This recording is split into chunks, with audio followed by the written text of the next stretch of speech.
चलिए, तो आशा करता हूँ सभी लोग अपने अपने घर में ठीक होंगे और अपने जो ट्रेड्स लगे होंगे काफ़ी प्रॉफिटेबल होंगे आप। ठीक है, चलिए तो मैं ऐसा मान के चलता हूँ। चलिए, तो आज हम HDFC बैंक के बारे में बात करते हैं। तो HDFC के बैंक के बारे में हम फंडामेंटली देखते हैं, इसके क्या परफॉर्मेंस है, इसके जो रिजल्ट आए उसके बेस पर रिजल्ट क्या अच्छे थे, मतलब क्या हुआ था। ठीक है, और इसके टेक्निकल पे भी चलते हैं। आइए तो बिना टाइम वेस्ट करें मैं आपको बताता हूँ कि HDFC बैंक में लोगों ने क्यों इतनी अच्छी सेलिंग करी है, क्यों करी है। ठीक है, तो आपको एक कॉन्सेप्ट पता होगा कि जब एक नई कंपनी काफ़ी ज़्यादा ग्रोथ कर लेती है ना, तो जब वो एक बहुत ज़्यादा हाई ग्रोथ पे हो जाती है ना, तो उसकी ग्रोथ ना स्लो हो जाती है। वो काफ़ी स्लो परफॉर्मेंस देखिए नई कंपनी के मुकाबले। जैसे एक ऑलरेडी उसने स्टार्टिंग में ग्रोथ दी थी, तो काफ़ी तेज़ी से अच्छे खासे रिटर्न देती है। ठीक है, फिर वो ऊपर जाके हल्के से रिटर्न स्लो हो जाते हैं नई कंपनी के मुकाबले। तो जैसे कोई नई कंपनी दोबारा आएगी, लोगों को दिखेगी ज़्यादा इससे अच्छा परफॉर्म करेगी, तो लोग वहाँ पर शिफ्ट हो गए। तो मोस्टली जो बड़े बड़े इन्वेस्टर्स थे, ठीक है, उन्होंने क्या देखा कि HDFC ग्रोथ तो दे रहा था, लेकिन HDFC ने ग्रोथ देने की जो रेट ऑफ रिटर्न था ना, वो कम हो गया था। ठीक है, वो 2-3% था। अगर वो इसी पैसे को कहीं और किसी छोटे स्टॉक में या फिर जो नई ग्रो बिजनेस हो रहे हैं उनमें डालेंगे तो उनको ज़्यादा रिटर्न्स मिलेंगे। तो इसमें बेसिकली सब चीज़ ठीक थी फंडामेंटल्स के हिसाब से, तो इसलिए ये लोगों ने इसमें सेलिंग करी है। ठीक है, तो एक सेलिंग का सबसे बड़ा मेन रीज़न ये था क्योंकि इसके रिजल्ट जो आपने देखा था, रिजल्ट भी अच्छे आए थे, EPS वगैरह भी अच्छा था, डिविडेंड की परसेंटेज भी अच्छी हुई थी, प्रॉफिट भी बढ़ा था, रिजर्व एंड सरप्लस सब बढ़ा था। ठीक है, लेकिन ये धीरे धीरे बढ़ रहा है, वो बहुत धीरे धीरे जो बढ़ रहा है ना, वो ग्रोथ और जो रेट था ना, वो लोगों को कम लग रहा था। तो इसलिए सारे लोगों ने अपने पैसे निकाले और लोग ना इसे काफ़ी पहले से लेके बैठे थे। ठीक है, तो जैसे लोगों ने मान के चलो अगर किसी ने 1400 के प्राइस के पास खरीदे तो 1700 के पास ऑलरेडी रीच कर चुका था। ठीक है, तो एक अच्छी खासी इन्वेस्टमेंट अपनी बना चुके थे, तो वो इसलिए उन्होंने अपनी सेलिंग स्टार्ट कर दी। ठीक है, आइए तो मैं आपको इसके चार्ट्स पे लेके चलता हूँ कि टेक्निकल्स में क्या हुआ था, ये क्या नहीं हुआ। ठीक है, तो बिना टाइम वेस्ट करे चलो चार्ट पे चलते हैं।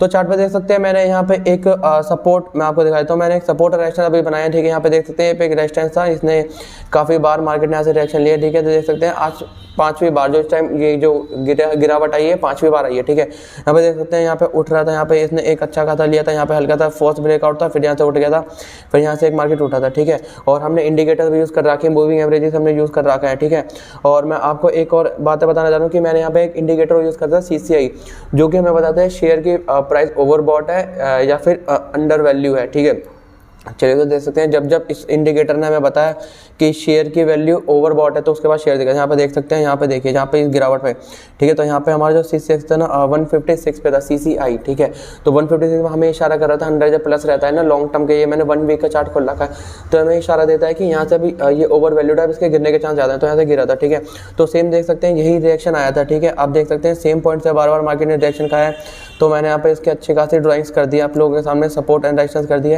एक सेकंड में जरा चार्ट को क्लियर कर देता हूँ। ठीक है, आइए तो इसके और देखते हैं कहाँ से इसके बाउंस बैक के हो सकता है, यहाँ पे कहाँ से बाउंस बैक ले सकते हैं। तो यहाँ पे एक अभी तो HDFC काफ़ी गिरा है। ठीक है, तो यहाँ पे देख सकते हैं यहाँ पे हमने एक सपोर्ट बना दिया है। ठीक है, सपोर्ट के साथ साथ एक और अच्छी बात है, यहाँ पे जो हमने 200 EMA यूज़ करा है ना मूविंग एवरेज, उसके पास भी है मार्केट। यहाँ से या तो मार्केट ये गिरते गिरते या तो यहाँ से उठेगी। ठीक है, या फिर अगर इस मूविंग एवरेज और सपोर्ट को तोड़ते तो इसमें और एक अच्छी खासी सेलिंग हमें देखने को मिल सकती है। ये इसमें काफ़ी अच्छे स्ट्रॉन्ग पॉइंट्स हैं, मैंने 1 वीक पे ये मार्क कर रखा है। ठीक है, तो देख सकते हैं काफ़ी अच्छे हैं। बाकी इसमें कोई ऐसी खराबी आई नहीं है, लोगों को ना सिर्फ इसमें ग्रोथ देखने को कम मिली है कि अगर वो एक ग्रोइंग बिजनेस में अच्छा अगर किसी स्टार्टिंग बिजनेस में पैसा लगाएंगे ना, तो उनके जो रेट ऑफ रिटर्न है, जो वो रिटर्न एक्सपेक्ट करते हैं, तो वो उनकी वहाँ पे पूरी होगी। ठीक है, तो इसमें ऐसी कोई खराबी आई नहीं है। अगर आपके पास ये शेयर है तो आप इसे हल्का सा होल्ड कर सकते हैं लॉन्ग टर्म के पॉइंट ऑफ व्यू से। ठीक है, ये मैं सिर्फ एक अपना पर्सनल शेयर व्यू कर रहा हूँ, मेरा जो व्यू है वो आपसे वो शेयर करने जा रहा हूँ।